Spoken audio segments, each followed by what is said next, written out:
Eu tô trazendo mais informações para vocês, um ótimo dia. Hoje é 2 de julho de 2020, já ultrapassamos a metade do ano aí, né? Bom, pessoal, hoje na descrição do vídeo vocês vão encontrar o link para esta matéria. Nós vamos falar sobre a atuação do STF, que mantém o poder absoluto sobre todos os outros poderes. Bom, havia um projeto que foi enviado para a análise no STF, para votação no STF, e esse projeto tinha essa proposta tinha o objetivo de acabar com as decisões monocráticas relacionadas, quando fossem relacionadas a outros poderes. Bom, o STF, o que vocês acham que eles fizeram? Vamos à matéria?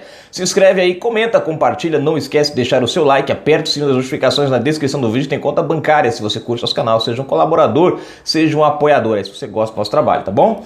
Olá, gente, vamos lá. STF rejeita a proposta de impedir decisões monocráticas contra outros poderes, ou seja, aquela decisão, por exemplo, se não me engano, do Alexandre de Moraes contra a nomeação do Ramagem, né? Uma decisão monocrática, né, que impediu o presidente Bolsonaro de dar continuidade ao seu trabalho. A proposta hoje estivesse em vigor, aquilo ali teria sido analisada pela corte, mas agora nós temos uma corte que cada ministro é praticamente uma constituição em pessoa, né? Bom, não a nossa constituição, mas tudo bem. Bom, vamos à matéria aqui. O Supremo Tribunal Federal, STF, manteve a possibilidade de que decisões monocráticas sejam tomadas contra atos de outros poderes. Pergunto para você, isso é ou não é interferência de poderes? Você presta atenção, eles falam em harmonia, em não interferência. Mas um ministro sozinho tomar uma decisão que interfere em outro poder que deveria ser autônomo, isso é ou não é interferência? Aí depois falam que Bolsonaro é quem queria interferir na polícia. Você vê que interessante, Bolsonaro está sendo investigado por querer interferir na polícia. O STF julga procedente interferir nos outros poderes. Em sessão desta quarta-feira, os ministros rejeitaram a proposta de Marco Aurélio para alterar o regimento interno da corte. A proposta do vice-decano ocorreu após Alexandre de Moraes impedir que o presidente Jair Bolsonaro nomeasse Alexandre Ramagem como chefe da Polícia Federal. Se a proposta fosse aprovada, os ministros não poderiam decidir sozinhos sobre questões que interferissem no executivo e legislativo. A crítica do ministro sobre o excesso de monocráticas é antiga. Ele defendia o princípio da autocontenção e a valorização pela palavra dos julgamentos no colegiado. No entanto, os ministros seguiram a divergência apresentada pelo ministro Alexandre de Moraes, o próprio que deu a canetada. Ele defendeu as decisões monocráticas como um instrumento apto à proteção da ordem constitucional. Eu quero entender que tipo de ordem constitucional é essa que causou uma desordem, porque o próprio... gente, para começar, nessa votação, Alexandre de Moraes nem poderia estar participando, já que foi ele quem causou toda a bagunça. Ele fala na manutenção da ordem democrática. Qual foi a ordem democrática que ele causou? Ele causou uma desordem democrática. Acompanharam o voto os ministros Gilmar Mendes, Ricardo Lewandowski, Carmen Lúcia, Rosa Weber e Dias Toffoli.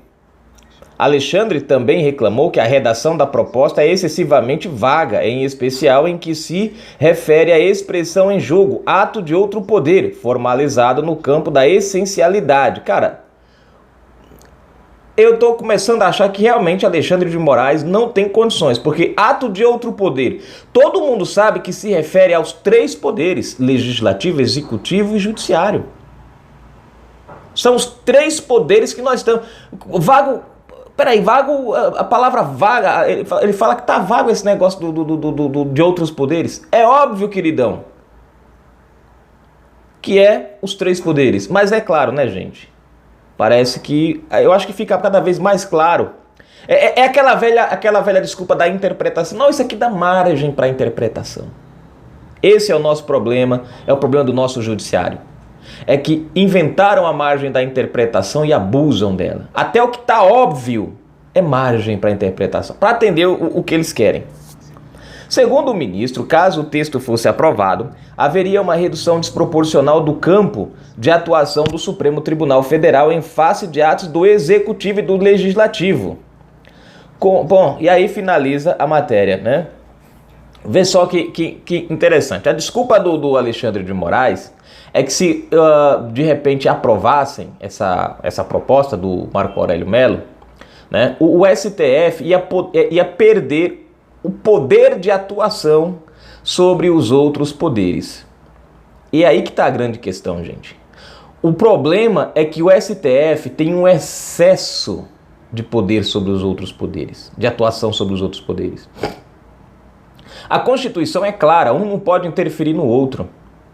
Mas o que nós vemos é o STF interferindo no Executivo e deixando de agir no Legislativo.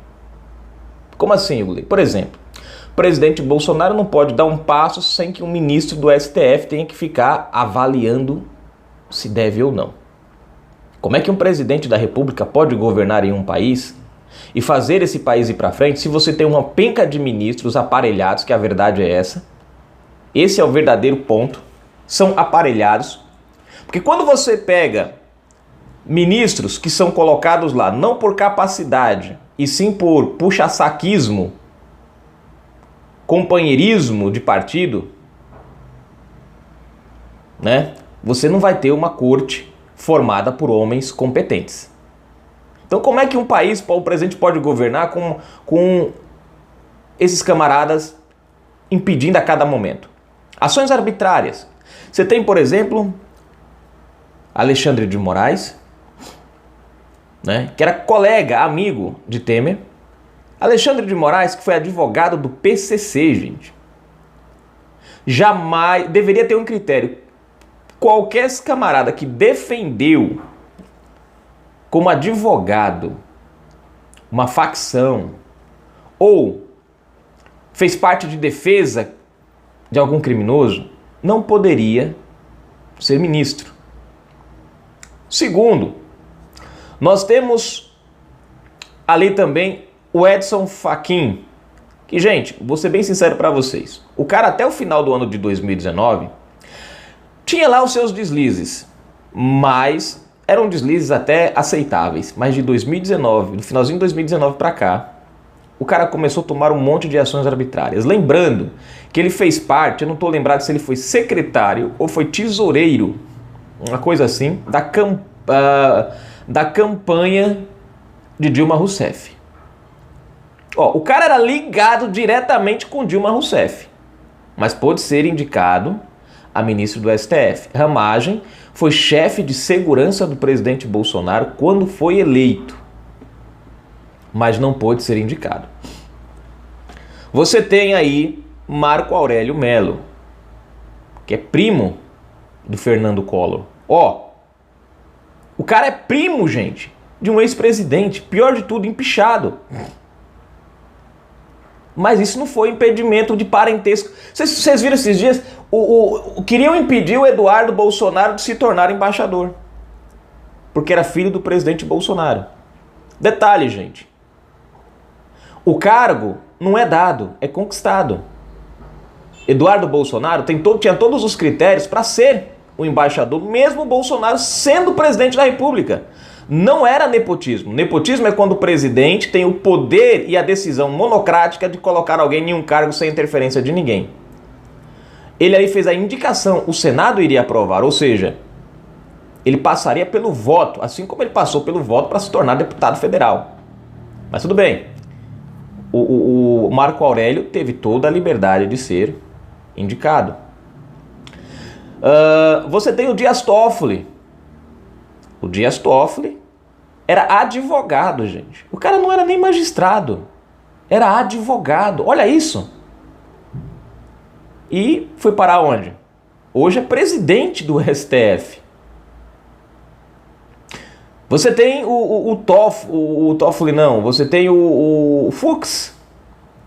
que era outro nome, que até um certo tempo ele vinha com ações bem, né, corretas, e de repente também é como se de repente todo mundo fosse tirando a máscara dentro do STF. Você tem o Fux, que foi indicado por Lula e colocado por Dilma. Não entendi, Glee. O Fux entrou em 2011, em fevereiro de 2011. Um mês após Lula entregar o bastão para Dilma. Ele já vinha sendo cogitado em 2010, na época do Lula. Ele foi indicado por Lula. E apoiado por Sérgio Cabral, todo mundo conhece. Sérgio Cabral, que ajudou na campanha para ele. E o Palocci, que todo mundo sabe onde é que está também. É um dos maiores delatores da Operação Lava Jato. E que, através do Palocci, afundou aí muita gente. Mas estão soltos. Porque o nosso STF, gente, foi aparelhado para isso. Você sabe por que nós temos muitos bandidos soltos da Lava Jato? Porque nós temos um STF formado pela esquerda. A esquerda preparou tudo bonitinho. Tudo bonitinho. Você tem a Carmen Lúcia, que foi colocada também, né? Enfim, o Gilmar Mendes veio pelo... Como é o nome dele lá? O FHC, o Fernando Henrique Cardoso. Que ninguém se engane com o Fernando Henrique Cardoso, que Fernando Henrique Cardoso é um esquerdista disfarçado de... né? Você sabe que ele é sociólogo, né? O bichinho já tá velho, capenga lá, mas é Lula livre, viu? Eles ficam naquela ali de brigando, mas é Lula livre sem pena ali. Enfim, a questão, gente, é justamente essa. O STF, ele está você vê, o próprio STF julgando pela própria competência. Onde é que já se viu isso, gente? Como é que pode um negócio desse? O próprio STF julgando. Essa ação não deveria ser julgada pelo STF. É mais uma arbitrariedade. Essa ação deveria ser julgada por um outro órgão. E vocês sabem quem é o órgão hoje que debaixo da Constituição tem autonomia, liberdade, autorização e a obrigação de tomar ações relativas ao STF? Presidente da República, Ugley! Não. O presidente da República não pode. A Câmara dos Deputados! Também não.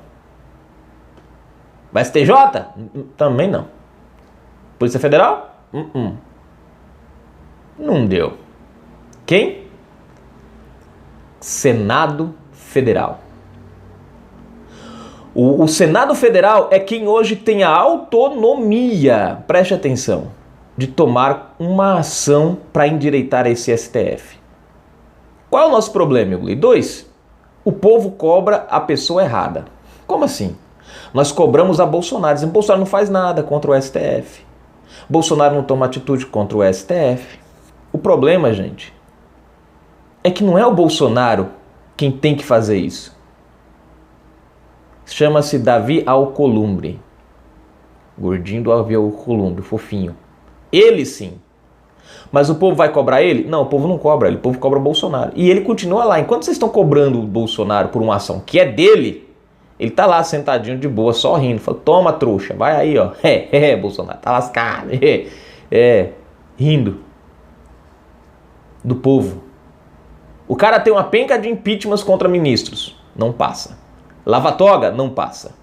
Você sabe quando os parlamentares vão começar a fazer o que o povo pede? Quando o povo começar a mostrar e deixar bem claro para eles que nas próximas eleições eles não retornam. Quando eles tiverem essa consciência, aí eles param, aí eles mudam. Mas enquanto eles souberem que por mais que eles façam, 1 ou 2 cai, mas o resto volta, não adianta, gente. Prestem atenção nas eleições de 2020 agora. Quantos petistas vão ser eleitos? Quantos pessoalistas vão ser eleitos? Quantos PSDBistas, pedetistas, quanta gente da rede vão ser eleitos? Partidos que diretamente atacaram o povo brasileiro esse ano de 2019. Agora, se o povo brasileiro, nessas eleições de 2020, reduzisse significativamente o número de vereadores e prefeitos eleitos nesses partidos, eu garanto para vocês que eles iam dar uma pisada no freio. Seria o melhor recado que o povo daria para essa turma, seria esse. Eleger o mínimo, o certo seria eleger ninguém, mas não dá. Mas se esses partidos de esquerda perdessem espaços nas câmaras de vereadores, nas prefeituras desse Brasil, pode ter certeza que esses deputados e senadores que aí estão hoje iam entender o recado. Canal Brasil Notícias, gente. Daqui a pouco a gente volta com mais informações.